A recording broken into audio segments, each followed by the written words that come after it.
Bore రీఛార్జ్ది 3 పద్ధతుల్లో చేసుకున్నాం. ఇది వచ్చేసి కొద్దిగా ఖర్చుతో కూడుకున్నది. సుమారుగా ఒక 1,00,000 రూపాయలు దీనికి వ్యయం అవుతుంది.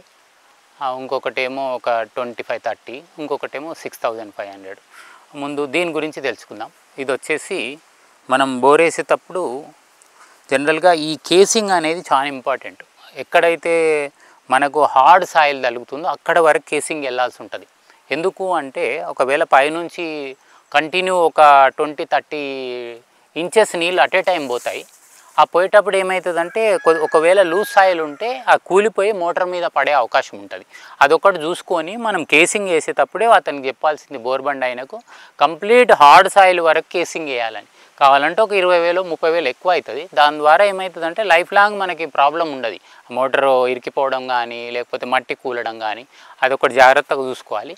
దాని తర్వాత చేయాల్సినది ఏంటంటే ఇందులో 10,000 లీటర్లు 2 ట్యాంకర్లు అట్ ఏ టైం బయట నుంచి తేవాలి, ఇక్కడ నుంచి కాదు, బయట నుంచి తెచ్చి ఇందులో పోయాలి. పోసినప్పుడు కంప్లీట్గా 10,000 లీటర్స్ ఇనికినాయి అనుకోండి అట్ ఏ టైం, ఇదంటే బోర్ రీఛార్జ్ చేసుకోవడానికి అవకాశం ఉంటుంది అన్నట్టు. ప్రాథమికంగా అది చేయాలి. అప్పుడు ఏమవుతుందంటే ఈ నీళ్ళు వెళ్తే ఏంటంటే లోపల పెద్ద పెద్ద గుంటలు ఉంటాయి. ఆ కెపాసిటీ ఉందని అర్థం. 99% సక్సెస్ అవుతాయి, ఒక 1% మాత్రం ఇనికే ఛాన్స్ తక్కువ ఉంటుంది. అది చూసుకున్న తర్వాత ఏం చేయాలంటే ఇది ఎండాకాలం చేసుకోవాలి. మనము ఇది ఫస్ట్ ఏం చేసుకోవాలంటే 10/10 ఇట్లా తవ్వుకోవాలి. ఎటు చూసినా 10 ఉంటుంది, లోతు కూడా 10 తవ్వుకోవాలి. తవ్వుకున్న తర్వాత ఫస్ట్ చేయవలసింది ఏంటంటే మన ఈ సర్ఫేస్ కంటే ఎప్పుడైనా హైట్ ఉండాలి. ఈ సర్ఫేస్ కంటే 1 ఫీట్ కింది నుంచి ఈ కట్టంగా కట్టుకొని మనకి ఎక్కడనైతే డౌన్ ప్లేస్ ఉంటుందో అంటే పైన అప్ ప్లేస్ ఉంటుంది, వాటర్ వచ్చే ఏరియా ఏదైతే ఉంటుందో అది మాత్రం అలా చేసుకొని ఇక్కడ నుంచి అక్కడ డౌన్ ఉండేటట్టు చూసుకోవాలి. ఇదేమో ఇళ్ళని వాటర్ రావడానికి ఎంట్రెన్స్, ప్లస్ అక్కడనేమో ఒక 1 ఫీట్ ఎప్పుడూ డౌన్ ఉండాలి. అంటే ఆ ప్రవాహం అంతా వచ్చినప్పుడు కూడా ఏమైనా మట్టి ఉష్క రాకుండా అక్కడ ఆగిపోతుంది. ఆ 1 ఫీట్ మీదికేంచి నీళ్ళు వచ్చేసి ఇక్కడ నుంచి ఇక్కడ పడుతుంది. ఇది వచ్చేసి మెయింటెనెన్స్ ఏమంటుందంటే ఎండాకాలం అయిపోయిన తర్వాత ఆకులు ఒకటి క్లీన్ చేసుకుంటే సరిపోతుంది, జీరో మెయింటెనెన్స్. ఇప్పుడు మీరు చూసినట్టయితే 10 సంవత్సరాల నుంచి చేస్తున్నాము, అసలు ఇది మట్టి కూడా ఉండదు, ఇందులో క్లీన్గా ఉంటుంది. అంటే మట్టి లేకపోతే ఇనికే ఛాన్స్ ఉంటుంది. ఇక్కడ పడ్డ నీళ్ళు ఇప్పుడు ఇంత దాదాపు ఒక 30 ఇంచ్ నీళ్ళు అట్ ఏ టైం పడుతుంది, ఇక్కడనే ఇనికిపోతాయి. అంటే ఇది చేసుకునే విధానం బాగుంటే ఏమవుతుందంటే చాలా రోజులు వస్తుంది, అంటే ఇయర్స్ మనం గ్యాదర్ చేసుకోవచ్చు.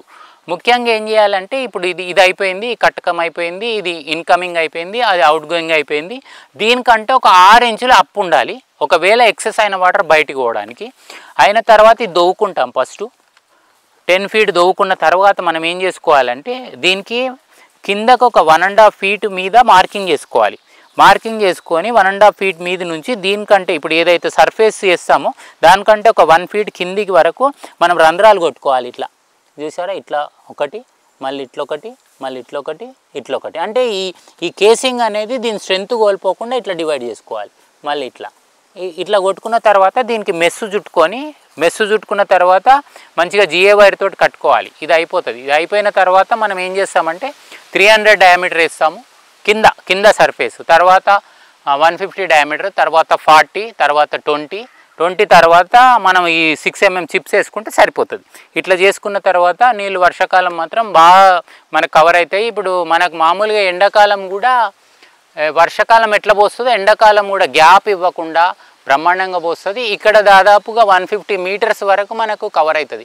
అంటే ఈ బోర్ రీఛార్జ్ చేసుకుంటే అది కూడా ఆటోమేటిక్గా రీఛార్జ్ అవుతుంది. అంటే గ్రౌండ్ లెవెల్ పెంచుకుంటాయి. ఎందుకు ఇవన్నీ చేసుకోవాలంటే మన భూమి మీద ఏ పక్షి మనిషి వాడినంత వాటర్ వాడదు. జనరల్గా ఏ పక్షి వాడది, ఏనుగు వాడది, అంత పెద్ద జీవి కూడా వాడది. మనం ఏంటంటే బట్టలకు, ఇతర వ్యర్థాలకు అన్నిటికీ వాడతాం నీళ్ళు. కాకపోతే నీళ్ళు వాడతాము కానీ స్టోరేజ్ మాత్రం చేయాలి. కాబట్టి అందరూ ఇట్లాంటివి చేసుకోవాలి. ఇంట్లల్లో కూడా మామూలుగా పైన పడ్డ వర్షము బోర్కి ఇనికేటట్టు చేసుకోవాలి. ఇప్పుడు మరీ సిటీలలో అయితే ఇబ్బందిగా ఉంది. అసలు ఇంటి ముంగట ఒక చుక్క భూమి కనబడనియరు, మొత్తం సిమెంట్తో అలికేస్తారు. పడ్డ నీళ్ళు ఇమ్మీడియట్గా బయటకు వెళ్ళిపోతున్నాయి. దానివల్ల ఒకప్పుడు పైన తోడుకునే వాళ్ళం సిటీలు ఉన్నప్పుడు, అట్లాంటిది 2000 ఫీట్ల వరకు లోపలికి వెళ్ళిపోయాయి. రాను అసలు నీళ్ళు కూడా, ఎందుకంటే వర్షం అంతా బాగానే ఉంది.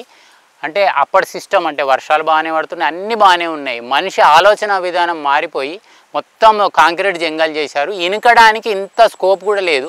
దానివల్లనే ఇబ్బందులు పడుతున్నాయి. దయచేసి ఎవరి ఎవరి మేడ పైన నీళ్ళు వాళ్ళు దాన్ని కవర్ చేసుకున్నా కానీ ఒక 100 ఫీట్లు ఉన్న జాగాలో కవర్ చేసుకుంటేనే 1,00,000 లీటర్లు వస్తాయి. అట్లాంటిది పెద్ద పెద్ద భవంతులు ఉన్నాయి, అవన్నీ బోర్ రీఛార్జ్ చేసుకుంటే మాత్రం ఈ గ్రౌండ్ వాటర్ పెరిగి ఆ సర్ఫేస్ లెవెల్ ఎప్పుడైతే గ్రౌండ్ వాటర్ పెరుగుతుందో మొక్కలు కూడా బతకడానికి ఎక్కువ అవకాశం ఉంటుంది. దయచేసి నీటిని అందరూ సంరక్షించాలని కోరుకుంటున్నాం.